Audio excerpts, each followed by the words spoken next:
जब श्री राम अयोध्या में राज्य करने लगे तब एक दिन समस्त ऋषि मुनि श्री रघुनाथ जी का अभिनंदन करने के लिए अयोध्यापुरी में आए। श्री रामचंद्र जी ने उन सबका यथोचित सत्कार किया।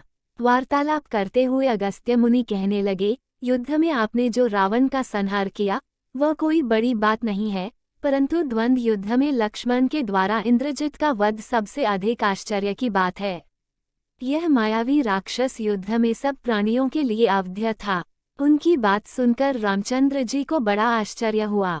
वे बोले, मुनिव, रावण और कुंभकर्ण भी तो महान पराक्रमी थे, फिर आप केवल इंद्रजित मेघनाद की ही इतनी प्रशंसा क्यों करते हैं? महोदर, प्रहस्त, विरूपाक्ष भी कम वीर न थे। इस पर अगस्त्य मुनि बोले, इस प्रश्न का उत्तर देने से पहले मैं तुम्हें रावण के जन्म, वर प्राप्ति आदि का विवरण सुनाता हूँ। ब्रह्मा जी के पुलस्त्य नामक पुत्र हुए थे जो उन्हीं के समान तेजस्वी और गुणवान थे। एक बार वे महगेरी पर तपस्या करने गए।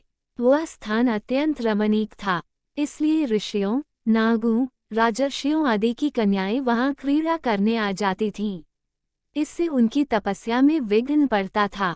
उन्होंने उन्हें वहां आने से मना किया। जब वे नहीं मानी तो उन्होंने शाप दे दिया कि कल से जो लड़की यहाँ मुझे दिखाई देगी वो गर्भवती हो जाएगी।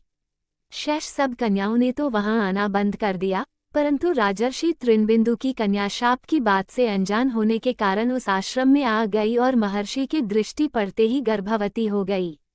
जब तृणबिंदु को ये बात मालूम हुई तो उन्होंने अपने कन्या को पत्नी के रूप में महर्षि को अर्पित कर दिया। इस प्रकार विश्रवा का जन्म हुआ जो अपने पिता के समान वेदविद और धर्मात्मा हुआ। महामुनि भरद्वाज ने अपनी कन्या का विवाह विश्रवा से कर दिया। उनके वैश्रवन नामक पुत्र हुआ। वह भी धर्मात्मा और विद्वान था। उसने भारी तपस्या करके ब्रह्मा जी को प्रसन्न किया और यम, इंद्र तथा वरुण के सदृश लोकपाल का पद पाया। फिर उसने त्रिकूट पर्वत पर बसी लंका को अपना निवास स्थान बनाया और राक्षसों पर राज्य करने लगा। श्री राम ने आश्चर्य से पूछा, तो क्या कुबेर और रावण से भी पहले लंका में मांसभक्षी राक्षस रहते थे? फिर उनका पूर्वज कौन था? ये सुनने के लिए मुझे कौतूहल हो रहा है।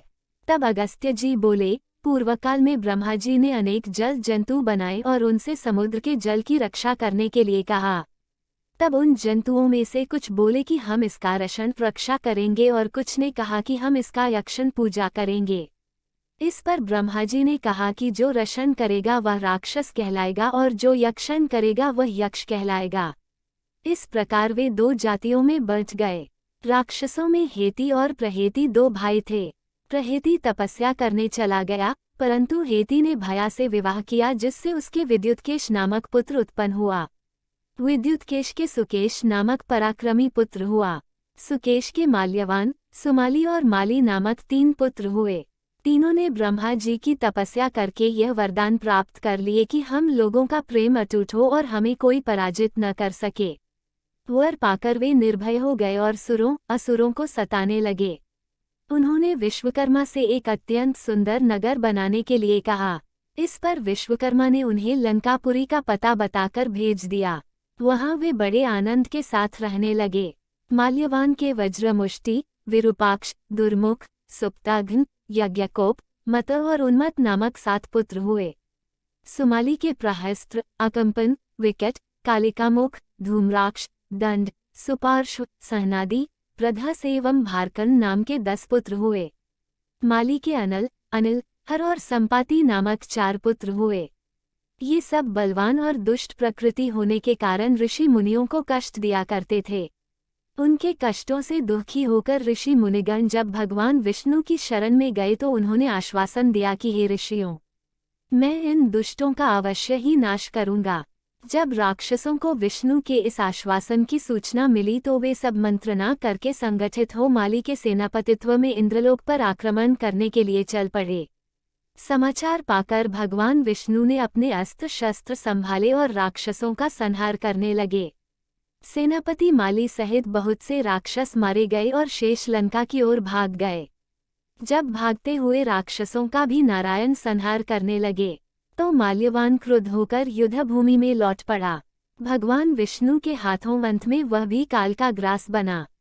शेष बचे हुए राक्षस सुमाली के नेतृत्व में लंका को त्याग कर पाताल में जा बसे और लंका पर कुबेर का राज्य स्थापित हुआ।